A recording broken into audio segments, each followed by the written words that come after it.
For today's campground review, we're going to take a look at the Saco River Camping Area in Conway, New Hampshire. Come and join us.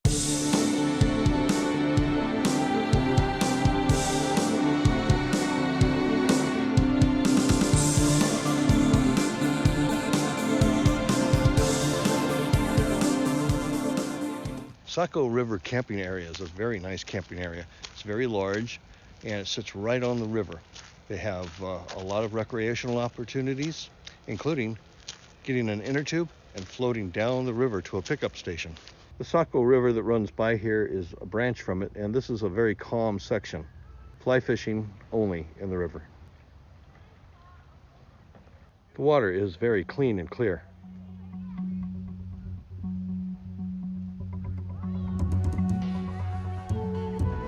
If you get here after 8, you won't be able to get in.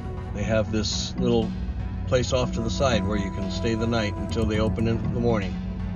As with most campgrounds, the speed limit is 5 miles per hour maximum. Helps keep the dust down. Gate closes 11 p.m. to 6 a.m.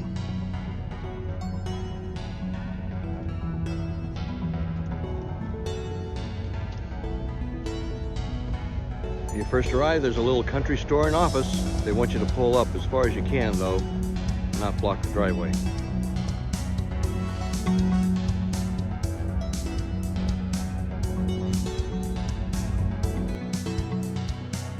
A couple of nice little rocking chairs out here in front of the flagpole. We got some rocking chairs up here on the porch too.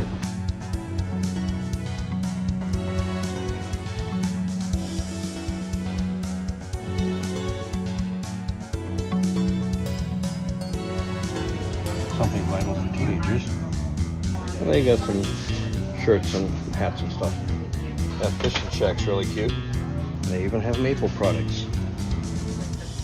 And they sell propane too.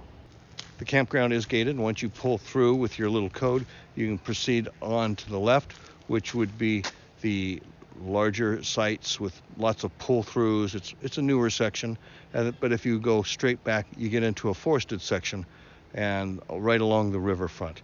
And that's the very nice area that I like. Should note that this is a flash flood area, so stay alert. You're right on a river, and the river can rise without notice. I will say that the sites are very wide compared to other campgrounds that I've been to, particularly for the pull-throughs. Nobody wants to back up into a site or pull through to a site where the sewer outlet is right next to the dining table. But that doesn't happen here. You got plenty of width. There is a newer section of the campground that contains a lot of pull-throughs, mostly for larger RVs, but there's a few small ones in there too. All the campsites are very well maintained, and they all come with, your standard electrical 50, 30, 20 amp and a water, cable, and a sewer site. Some don't have sewer. Those are usually the tent sites though. Here's some tent sites right across from the restrooms. They have a field here where group camping can take place. You get the usual picnic table and a fire pit. You must use firewood from inside the camp. You're not allowed to bring firewood into the camp. All fires are to be out at 11:30 p.m. And I must say they've exercised good quiet times here. They have a couple of different kinds of camping cabins. There's some regular cabins, there are some alpine cabins, and there are some larger ones. They do have internet service, but it's pretty weak. Don't expect to stream your Netflix movie.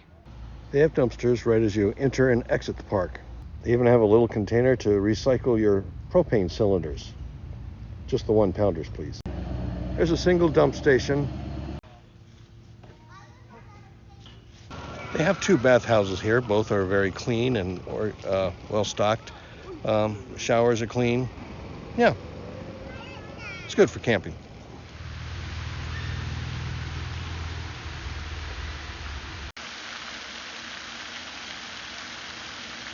They have a pavilion for activities. They have ice cream socials and candy bar bingo.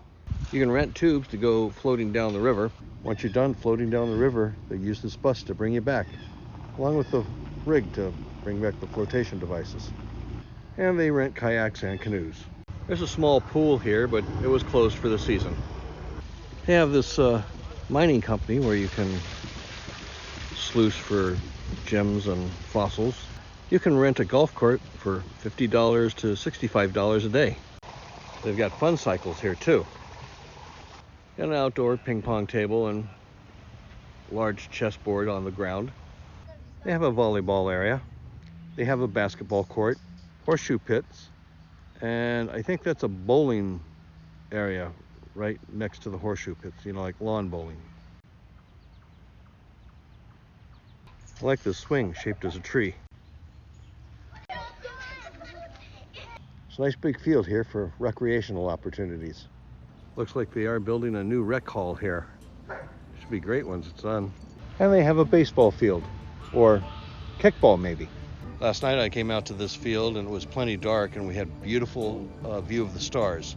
We could see Saturn and Jupiter and the Milky Way. It's lovely. Dogs are welcome here. They have an awesome dog park with two sections, one for smaller dogs, one for larger dogs. Keep them on the leash and clean up after them, please. There are dog cleanup stations scattered throughout the park. Bark It Up Dog Park. And yes, they do bark here. They have two. They have one for dogs under 30 pounds and one for dogs over 30 pounds. Both parks are well cared for, well manicured lawns. Yeah, nice and clean. They even have a little rack for you to hang your leashes on while the dogs play.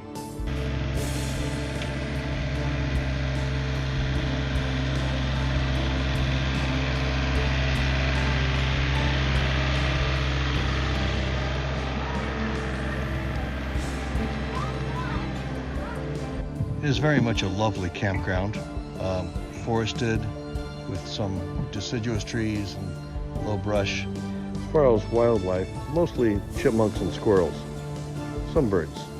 Were there any cons to this campground? Nope, I'd have to say there were none. This is one of the most perfect campgrounds I've ever been to. It's right up there with the Disney quality, and the quality of any KOA that is top-notch. Yeah, they should receive some awards. The people were very friendly, very helpful.